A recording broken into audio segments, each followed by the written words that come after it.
Although online odds makers currently list Hillary Clinton as a heavy favorite over Donald Trump, we must remind you that on the morning of June 23rd, prior to the UK's Brexit referendum, these same odds makers gave the UK an 87.5% chance of remaining in the European Union.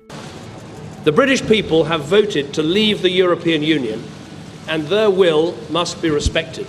As such, I think the country requires fresh leadership to take it in this direction. Leading up to the UK's Brexit vote, President Obama visited the UK and interfered in their democratic process by encouraging the British people to vote Remain. And yes, the Prime Minister and I discussed the upcoming referendum here on whether or not the UK should remain part of the European Union. The United States wants a strong United Kingdom as a partner. And the United Kingdom is at its best when it's helping to lead a strong Europe. UK Prime Minister David Cameron tried to manipulate the British people into voting for Remain by telling them that Russian President Vladimir Putin wanted the UK to leave the EU. The British media was more than happy to spread this false propaganda about Putin. Who would be happy if we left? Putin might be happy. I suspect al-Baghdadi might be happy. But our friends around the world are giving us a very clear message. They're saying it's all up to you. It is your sovereign choice. But our friends in Australia and New Zealand and America and all around the world and all around Europe, they're saying it's all up to you, it's all your choice. But we'd like you to stay. We think it's good for us and it's good for you. After Leave voters were victorious and the Brexit referendum passed, the U.S. mainstream media panicked and began trying to convince Americans that the UK made a big mistake. That's the other aspect to all of this. People are saying, Putin's doing a dance right now. He's thrilled. He wants the Europeans to be less powerful. And he sees this as making them less powerful. Your response to that, Nigel? Well, ultimately, let me say this. Vladimir Putin behaved in a more statesmanlike manner than President Obama did in this referendum campaign. How so? Obama came to Britain, and I think behaved disgracefully, telling us we'd be at the back of the queue. I think you guys say line rather than queue. Treating us, America's strongest, oldest ally, in this most extraordinary way. Vladimir Putin maintained his silence throughout the whole campaign. Now, my view on Putin and the Russians is, don't poke the Russian bear with a stick. If you do, you're bound to get a response. You've seen reports. Russia's hacked into a lot of things. China's hacked into a lot of things. Russia even hacked into the Democratic National Committee. Maybe even some state election systems.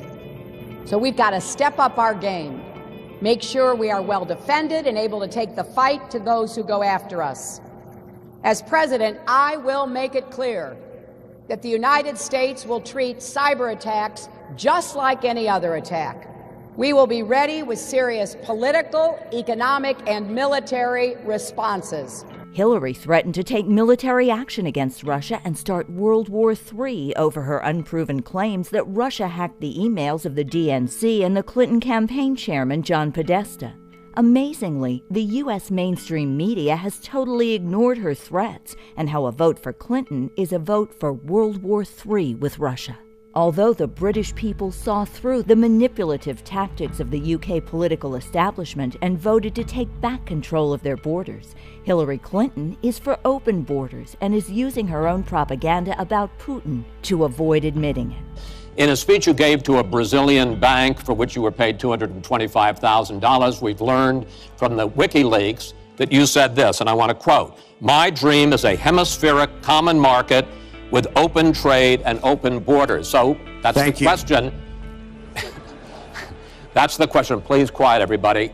Is that your dream, open borders? Well, but you are very clearly quoting from WikiLeaks, and what's really important about WikiLeaks is that the Russian government has engaged in espionage against Americans. They have hacked American websites, American accounts of private people, of institutions. Then they have given that information to WikiLeaks for the purpose of putting it on the internet.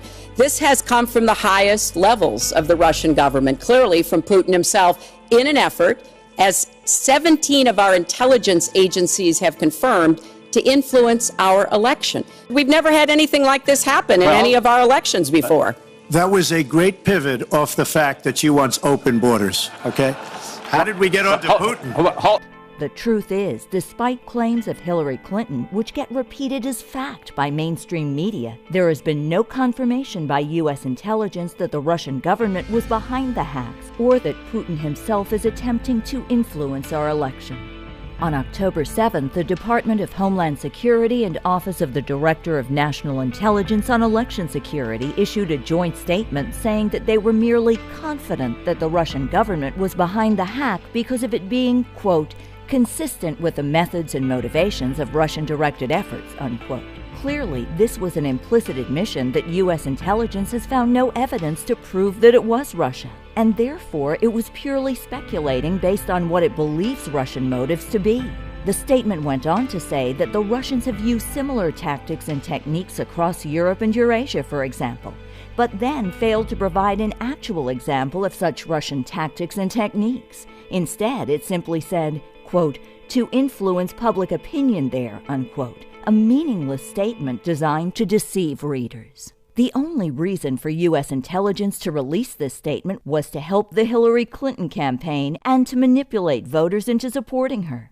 Putin isn't interfering in our election. U.S. intelligence agencies are interfering in an attempt to discredit the content published by WikiLeaks that exposes the corruption and dishonesty of Hillary Clinton and her campaign staff, while giving credibility to the DNC's propaganda that Donald Trump is Putin's choice to become U.S. president. It would make no sense for Putin to support Trump, who is for increasing all forms of energy production. Privately, Putin was actually a strong supporter of Bernie Sanders, who promised to ban the use of hydraulic fracking technology across the U.S., which would have caused U.S. crude oil production to decline 50%, causing global oil prices to explode upward along with Russian tax revenue. The Obama administration has repeatedly attempted to distort democracy by interfering in elections and referendums all around the world.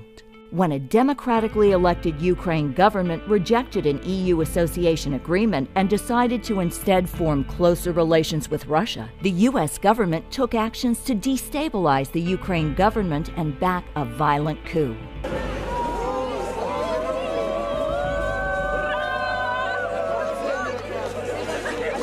I am a Republican. Senator Murphy is a Democrat. We are here together speaking for the American people in solidarity with you. We are here because your peaceful process and peaceful protest is inspiring your country and inspiring the world. Ukraine will make Europe better, and Europe will make Ukraine better.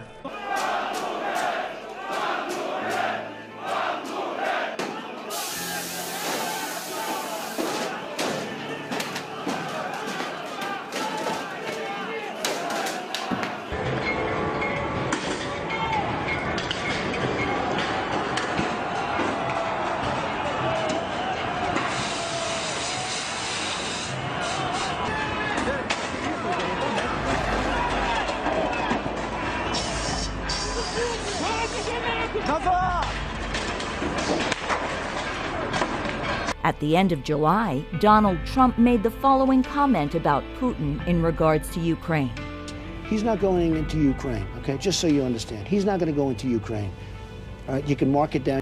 New York Times columnist Timothy Egan recently published an article entitled "The Dumbed Down Democracy," in which he stated, quote, if more than 16% of Americans could locate Ukraine on a map, it would have been a really big deal when Trump said that Russia was not going to invade it, 2 years after they had, in fact, invaded it, unquote.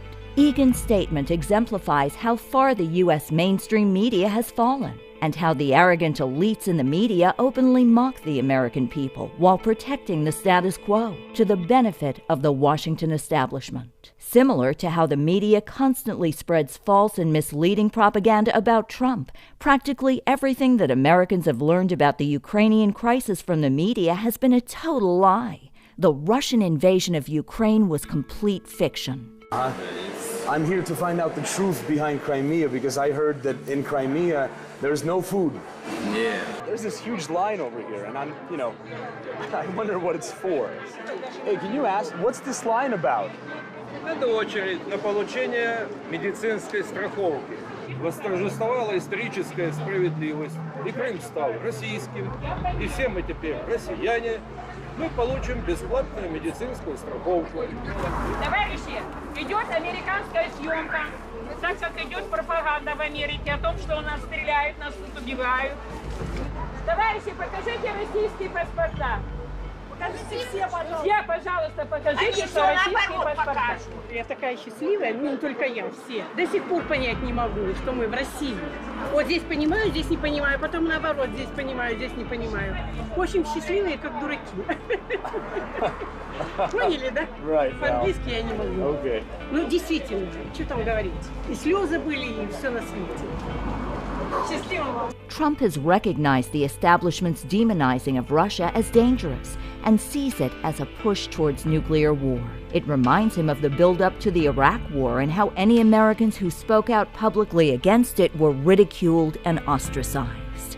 Hi, I'm Gerard Adams, a college dropout who founded Elite Daily, a website that I sold last year for $50 million. I used those proceeds to start an incubator in an inner city known as Newark, New Jersey to help minority entrepreneurs. I'm also the co-founder of an organization called the National Inflation Association, which is all about helping Americans stay updated and educated on our U.S. economy and our rigged system. Basically, our U.S. debt crisis is at an all-time high right now. The stock market has just seen a decline for the last 9 consecutive days, the most that we've seen in the last 36 years. So I definitely think that we're about to see a huge market crash as well as a crash in the US dollar's purchasing power. So I decided to create a new full documentary on these topics, and if you want to be a part of it, sign up at inflation.us. Thank you.